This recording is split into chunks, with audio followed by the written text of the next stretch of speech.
नमस्कार साथियों। कैसे हैं आप लोग और कैसे चल रही है आपकी पढ़ाई। मैं उम्मीद करता हूँ आप सभी अच्छे होंगे, मस्त होंगे और ज़बरदस्त तरीके से अपने पढ़ाई को कंटिन्यू कर रहे होंगे।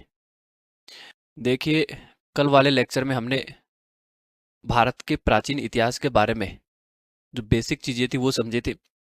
यानी कि इतिहास किसे कहते हैं और इतिहास के स्रोत क्या है, इतिहास को जानने के स्रोत क्या है, किस प्रकार से हम इतिहास को जान सकते हैं, इतिहास को किन किन कालखंडों में विभाजित किया गया है, ये बात हम पहले समझ चुके हैं। ठीक है। आज हम पढ़ने वाले हैं पाषाण काल के बारे में। तो पाषाण काल के बारे में पढ़ने से पहले थोड़ा सा बैकग्राउंड में चलते हैं और कल जहाँ से हमने छोड़ा था उसको पाषाण काल से कनेक्ट करने की कोशिश करते हैं। ठीक है। देखिए, कल लास्ट में हमने पढ़ा इतिहास के कालखंड पढ़े। इतिहास को तीन भागों में बांटा गया था, तीन कालखंडों में विभाजित किया गया। प्राग ऐतिहासिक काल, आद्य ऐतिहासिक काल और ऐतिहासिक काल। ये जो प्राग ऐतिहासिक काल है वो 20 लाख वर्ष से लेकर के 2500 ईसा पूर्व तक ये चलता है और इसको तीन भागों में बांटा गया था। इसको पहला भाग था इसका पाषाण काल। दूसरा हमने देखा था ताम्र पाषाण काल। ताम्र पाषाण काल। तीसरा जो भाग था वो था महापाषाण काल। ठीक है, ये आपको याद होगा, महापाषाण काल। आद्य ऐतिहासिक काल को भी आगे जाकर के दो कालखंडों में विभाजित किया गया। एक था सिंधु घाटी सभ्यता का काल, दूसरा था वैदिक काल। याद होगा आपको। ऐतिहासिक काल को तीन भागों में विभाजित किया गया था। प्राचीन काल, मध्यकाल और आधुनिक काल। ठीक है। अब हम क्या करेंगे, एक एक काल को पढ़ते हुए चलेंगे। आज से हम स्टार्ट करने वाले हैं पाषाण काल के बारे में। तो आज हम इस वीडियो में पाषाण काल के बारे में पढ़ेंगे। ठीक। अब पाषाण काल को भी आगे जाकर के कई कालखंडों में विभाजित किया गया है, वही हम देखने वाले हैं। तो ये क्या है, पाषाण काल किस में आता है, प्रागैतिहासिक काल में। तो प्रागैतिहासिक काल के बारे में आपको कुछ एक दो चीजें याद रखनी है। जैसे प्रागैतिहासिक काल के बारे में आपको पता होना चाहिए कि 18वीं और 19वीं शताब्दी में डेनमार्क के दो विद्वान थे। एक का नाम था P.F. सुहम और दूसरे का नाम था क्रिश्चियन टॉमसन। इन दोनों ने मिलकर के प्रागैतिहासिक काल को तीन भागों में विभाजित कर दिया। अब ये तीन भाग कौन कौन से थे। एक था पाषाण काल। ठीक है, प्रागैतिहासिक काल को पाषाण काल में। दूसरा था कांस्य युग। तीसरा था लोह युग। और अभी हमने बताया था कि प्रागैतिहासिक काल को तीन कालखंडों में बांटा गया है, पाषाण काल, ताम्र पाषाण काल और महापाषाण काल। हमने तो अभी ये बताया है, लेकिन इन्होंने तो और ही कुछ बताया है। ठीक है, तो कंफ्यूज होने की दिक्कत नहीं है, थोड़ा सा समझ लेते हैं। इन दोनों विद्वानों ने क्या किया, इन दोनों इतिहासकारों ने क्या किया, प्रागैतिहासिक काल को तीन भागों में विभाजित कर दिया। अब देखिए, जो तांबा होता है, ताम्र मतलब तांबा, तांबे से ही क्या बनता है, कांसा बनता है। ठीक है। तांबे में आप जब टिन मिला देते हैं तो वो तांबा बन जाता है, फिर एक सॉरी कांसा बन जाता है। तो तांबे से ही कांसा बनता है। और पाषाण काल के बाद में आया, तांबे का प्रयोग होने लगा था, कांसे का भी प्रयोग होने लगा था। तो तांबा और पत्थर का जहाँ एक साथ प्रयोग होगा उसको हम बोलते हैं ताम्र पाषाण काल है। ठीक है, तो इस कांस्य युग में ही ताम्र पाषाण काल छिपा हुआ है। तो अ, हमने दूसरा जो डिवीजन किया था वो ताम्र पाषाण काल था। ठीक। महापाषाण काल यानी कि इसमें बड़े बड़े पत्थरों का प्रयोग प्रयोग किया जाने लगा और उस बड़े बड़े पत्थरों को लोहे से काटा जाता था।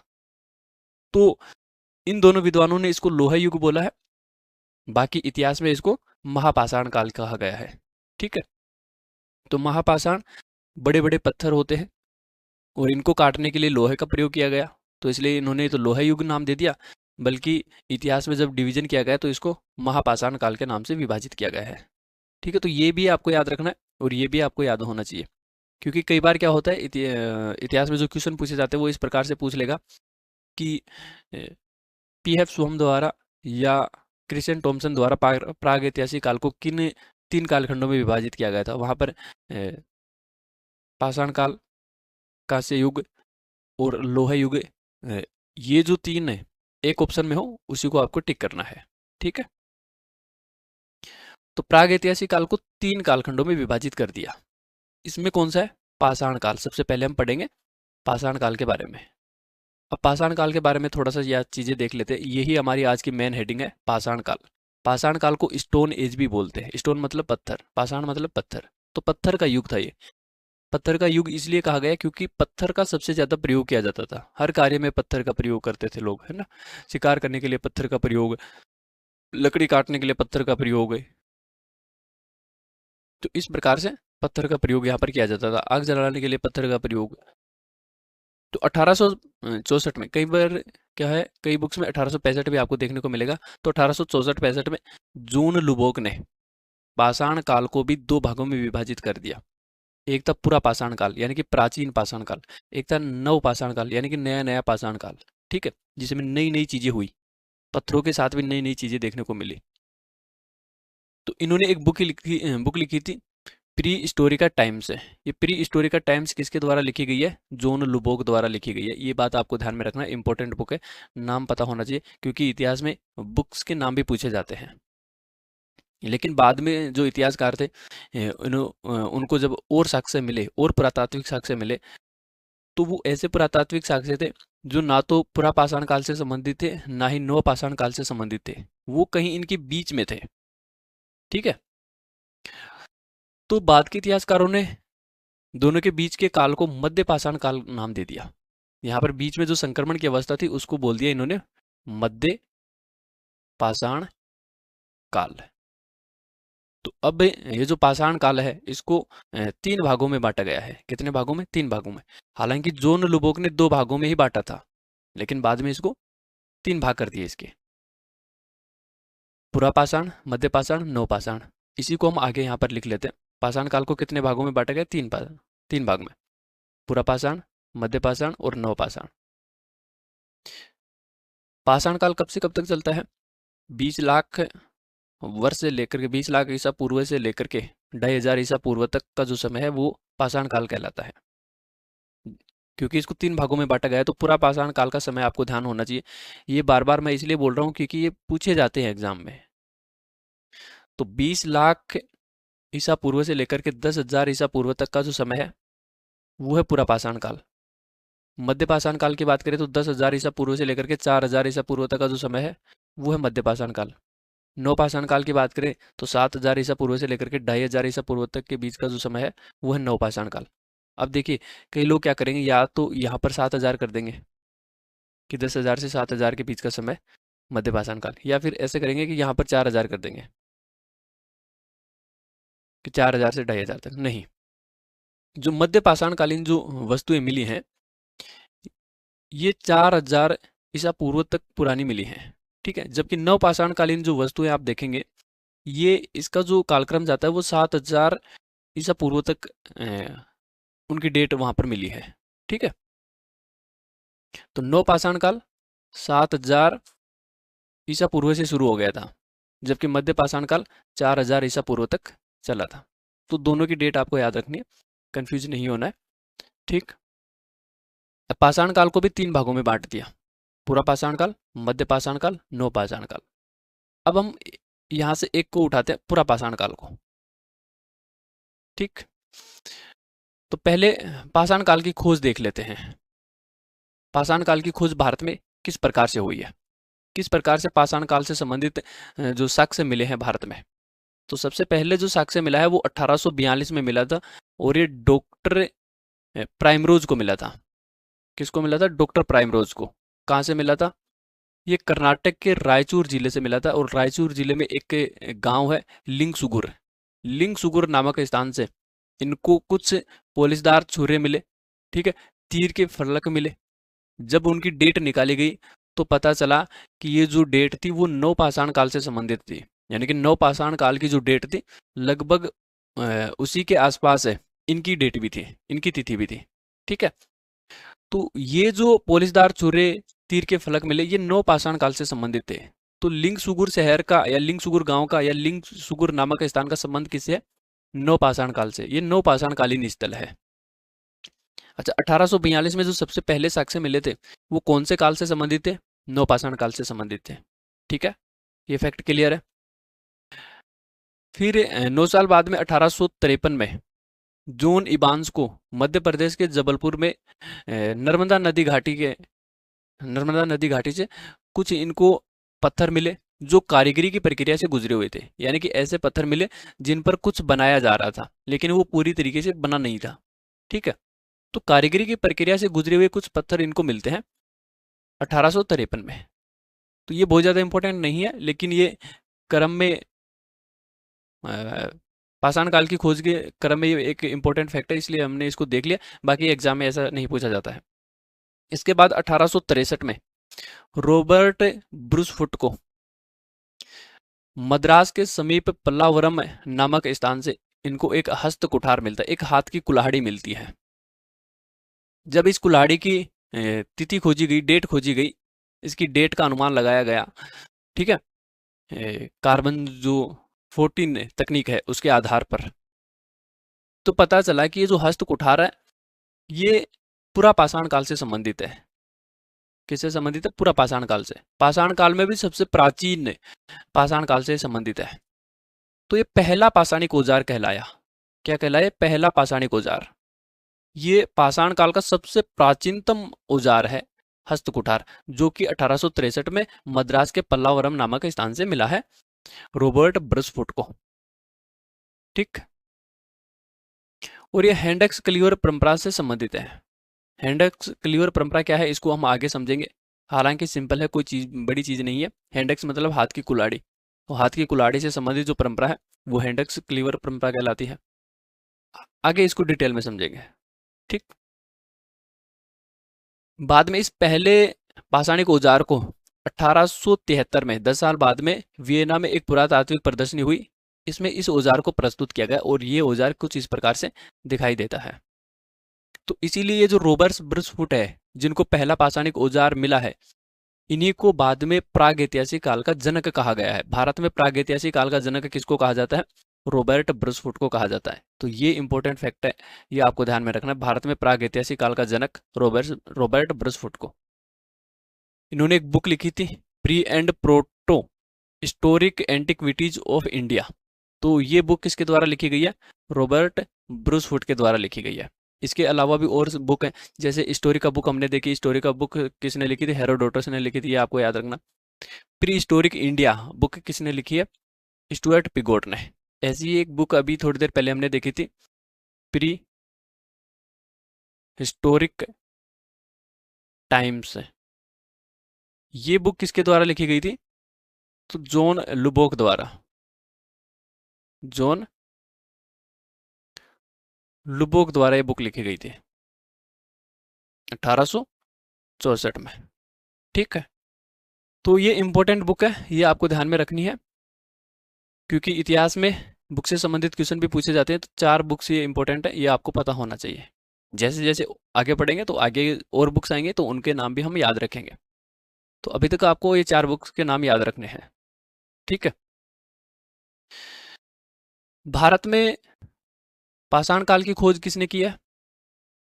ठीक है, तो सबसे पहले पाषाणिक औजार की जो खोज की थी वो डॉक्टर प्राइमरोज ने की थी। लेकिन सबसे प्राचीनतम औजार की जो खोज की है वो रॉबर्ट ब्रूसफुट ने की है। ये दोनों फैक्ट अलग अलग हैं, दोनों को आपको समझना है। सबसे पहले खोज तो इसने की थी, लेकिन सबसे प्राचीनतम पाषाणिक औजार की खोज इन्होंने की है, जो कि एक हस्त कुठार है। ठीक है, इसीलिए इनको पहला पाषाणिक औजार कहा गया है। और बाद में इसको वियना में एक प्रदर्शनी में इसको रखा गया था, दिखाया गया था पूरी दुनिया को। तो डॉक्टर प्राइमरोज और रॉबर्ट ब्रूसफुट दोनों का नाम आपको याद होना चाहिए। ठीक है, दोनों ने कहाँ कहाँ से पाषाणिक औजार खोजे हैं? इन लिंगसुगुर और पल्लावरम दोनों इंपॉर्टेंट हैं, दोनों का नाम आपको पता होना चाहिए। लिंगसुगुर का संबंध किससे है? नव पाषाण काल से। पल्लावरम का संबंध किससे है? पूरा पाषाण काल से। पूरा पाषाण काल से। क्लियर ये चीज? आगे बढ़ते हैं। अब देखिए, थोड़ी देर पहले हमने ये डिवीजन किया था, पाषाण काल को 3 भागों में बांटा था, पूरा पाषाण काल, मध्य पाषाण काल, नव पाषाण काल। अब हम क्या करेंगे, एक एक जो भाग है इसको डिटेल में पढ़ते हुए चलेंगे। तो हेडिंग लगा लेनी है आपको, पूरा पाषाण काल। पूरा पाषाण काल पुरापाषाण काल को पीलियोलिथिक पीरियड भी कहा जाता है। ये पीलियोलिथिक वर्ड आपको याद होना चाहिए, क्योंकि एग्जामिनर जो होता है वो सीधा पुरापाषाण काल ना लिख करके वो पीलियोलिथिक लिख देगा, और जब आप पीलियोलिथिक देखेंगे तो आप कंफ्यूज हो जाएंगे कि ये तो हमने पढ़ा ही नहीं था। ठीक है, तो पीलियोलिथिक आपको पता होना चाहिए कि किसको बोलते हैं, पुरापाषाण काल को।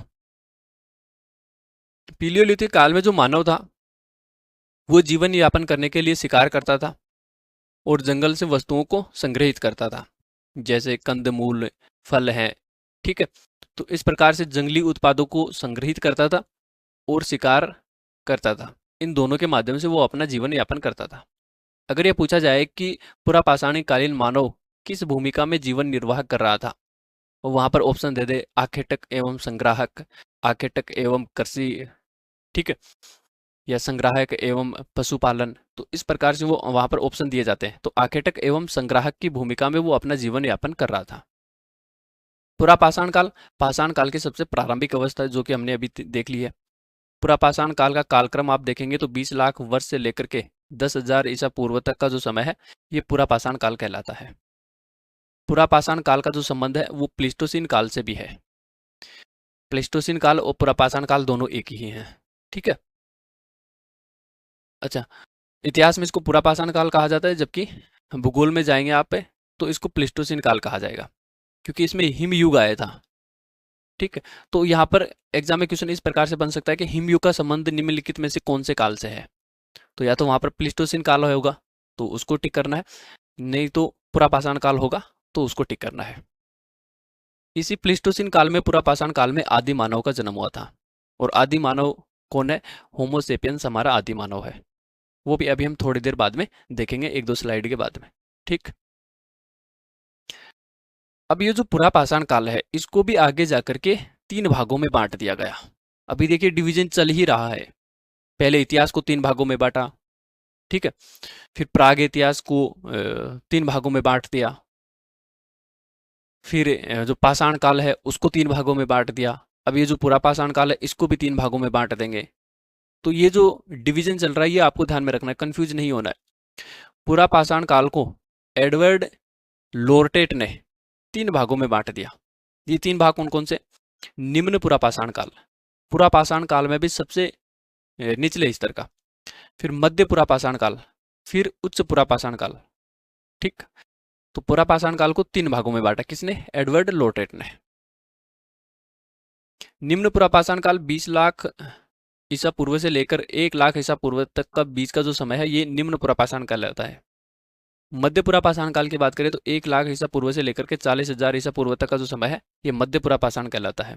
उच्च पुरापाषाण काल की बात करें तो 40,000 ईसा पूर्व से लेकर के 10,000 ईसा पूर्व तक का जो समय है वो उच्च पुरापाषाण कहलाता है। ठीक, निम्न पुरापाषाण काल से संबंधित आपको चीजें याद रखनी है। जैसे आपको ये पता होना चाहिए कि जो सबसे पहले मानव विकसित हुआ, मानव ने जन्म लिया, वो होमो इरेक्टस था। तो होमो इरेक्टस, उसके बाद में जो मानव विकसित हुआ, ये मानव के जो अगला चरण आया वो होमो हेबिलियस कहलाया। तो ये जो दोनों मानव हैं इनका संबंध निम्न पुरापाषाण काल से रहा है। इन दोनों का विकास कहाँ पर हो गया था? निम्न पुरापाषाण काल में हो चुका था। तो अब एग्जाम में यहाँ से क्वेश्चन पूछा जाएगा कि होमो इरेक्टस का संबंध निम्नलिखित में से कौन से काल से था, और वहां पर ऑप्शन दे देगा निम्न पुरापाषाण काल, मध्य पुरापाषाण काल, उच्च पुरापाषाण काल, ठीक है, या नवपाषाण काल। तो होमो इरेक्टस और होमो हिबिलियस दोनों का संबंध किससे रहा है? दोनों का संबंध निम्न पुरापाषाण काल से रहा है। मध्य पुरापाषाण काल में भी मानव का अगला चरण आया। ठीक है, मानव ने थोड़ा सा अपना और बौद्धिक और शारीरिक विकास किया, तो वो कहलाया फिर होमो निएंडरथल। होमो निएंडरथल मानव का विकास कब होता है? मध्य पुरापाषाण काल में। ठीक, फिर इसकी मानव की जो अगली अवस्था आई वो कहलाई होमो सेपियंस, और यही क्या है? आदि मानव है। इसी से हमने हमारा विकास इसी से हुआ है। तो होमो सेपियंस का जन्म कब होता है, या होमो सेपियंस का विकास कब होता है? उच्च पुरापाषाण काल में। तो होमो सेपियंस कौन से काल से संबंधित है? उच्च पुरापाषाण काल से। तो मानव की 4 अवस्थाएं, चारों अवस्थाएं आपको याद होनी चाहिए। होमो इरेक्टस और होमो हिबिलिस दोनों का संबंध निम्न पुरापाषाण काल से। होमो निएंडरथल मध्य पुरापाषाण काल से संबंधित है, और होमो सेपियंस उच्च पुरापाषाण काल से संबंधित है। ठीक है, तो पुरापाषाण काल का हमने डिवीजन कर दिया 3 भागों में। अब इन तीनों भागों में भी एक एक को उठाना है और एक एक को डिटेल से पढ़ना है। तो नेक्स्ट वीडियो में हम क्या करेंगे, निम्न पुरापाषाण काल को डिटेल से पढ़ेंगे। ठीक है,